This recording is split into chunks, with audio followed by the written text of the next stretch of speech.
This is 36 views, a series in which I'll be showing different rolls of film with 36 exposures in different locations. This series was inspired by Hokusai's 36 views of Mount Fuji. This roll of film that I'm going to be showing today is from Orchid Island, or Lanyu, which is the Taiwanese name for the island. The island is home to an indigenous Austronesian people group called the Tao. For those of you who haven't heard of this island, it's a tiny volcanic island off the coast of Taiwan. It takes about an hour or so to get around it by motorcycle. So there are two different ways you can get to this island. One is by plane and one is by boat.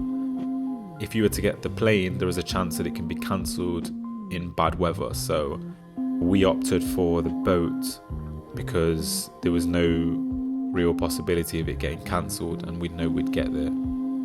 The boat is actually known for being horrible to ride, and half the people on the boat were throwing up, were flying over waves, were airborne at some point in these waves. There was a storm outside, and that trip actually made me decide to never ever get on a boat again.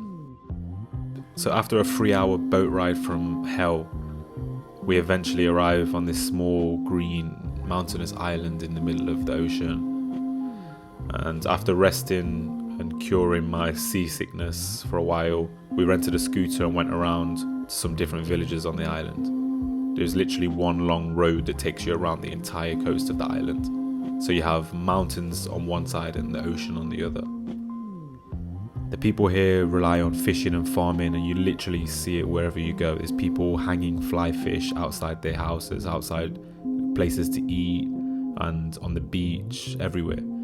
There are also traditional boats that you see sprawled across all the beaches and coastline with their traditional colours of red, white and black painted on them. You also see a lot of wild goats just roaming around everywhere you go to. This island seriously made me feel like I went back in time at some points. People live a very peaceful and simple life here.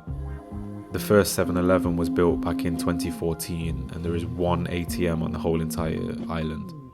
You can see that kids live very happy lives here. A lot of them play on the beach together, a lot of them are swimming together, fishing together, and just genuinely just hanging out on the streets and playing and having fun. You see a lot of adults just hanging out in shacks next to the beach, having a drink, having some food, smoking, just looking out at the ocean sometimes. I asked some people if they minded me taking a picture of them, which they said they didn't, so I'd snap away. But there was one shot that you'll see in the roll that they actually noticed me taking a picture. And usually I would ask, but at this point they were so set up and ready for the picture that I thought, okay, they're not looking, I can snap the picture and be on my way and they won't notice. But the minute I put the camera to my eye and took the shot, the guy looked at me and put his hand in front of his face and said no. So I felt super bad, but I'd already taken the picture and I said sorry, and he didn't seem too bothered. He smiled and said it's okay. So I'm quite lucky that he weren't too angry with me, but I did still feel quite bad about the whole thing. Anyway, this island is beyond beautiful. I hope I get a chance to go there in the future, and definitely recommend anyone who is in Taiwan to check it out whilst they're here. Anyway, here are the photos.